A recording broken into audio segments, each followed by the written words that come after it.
उस दौर में भी कर्ण ने अपनी प्रतिभा को साबित किया था, एकलव्य ने अपनी प्रतिभा को साबित किया था।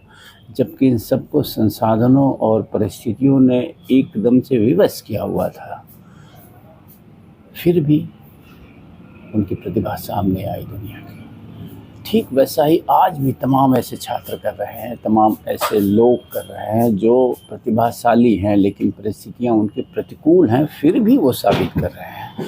तो कहा जाता है ना कि if you have a dream it will come true, the entire universe will pave the way for you if you have a true dream, if you have a commitment। तो अगर आपका कमिटमेंट ऑनेस्ट है तो आपकी जो प्रतिभा है वो सामने आएगी ही आएगी।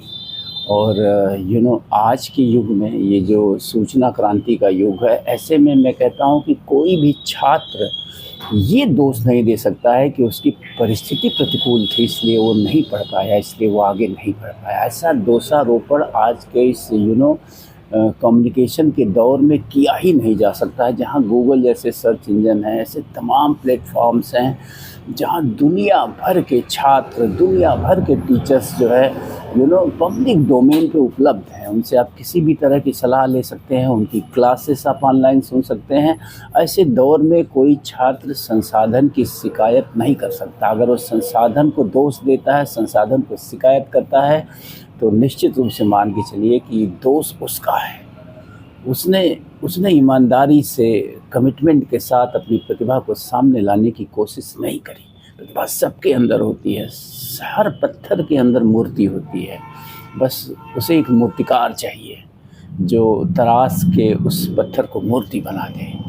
तो कहने का तात्पर्य है मित्रों कि प्रज्ञा नाम की एक लड़की है जिसके पिता, ये कहानी मैं इस वीडियो की कहानी जो है, प्रज्ञा नाम की एक लड़की है जिसके पिता सुप्रीम कोर्ट के रसोइये हैं।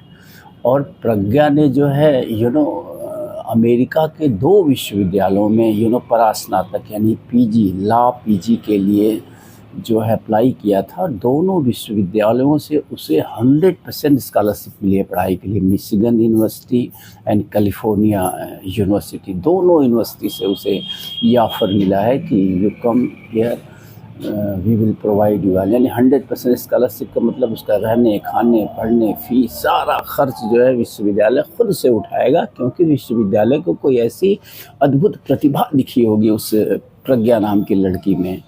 तो उससे प्रभावित होकर हमारे chief justice of India D.Y.. Chandrachud sir और सुप्रीम कोर्ट के तमाम जजेस ने इसके लिए उसे सम्मानित किया है।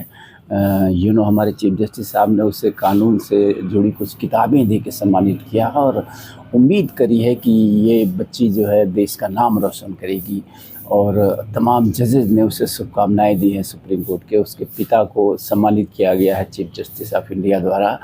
तो कुल मिला के कहने का तात्पर्य ये है कि आज के युग में प्रतिभा किसी संसाधन, किसी परिस्थिति की मोहताज नहीं है।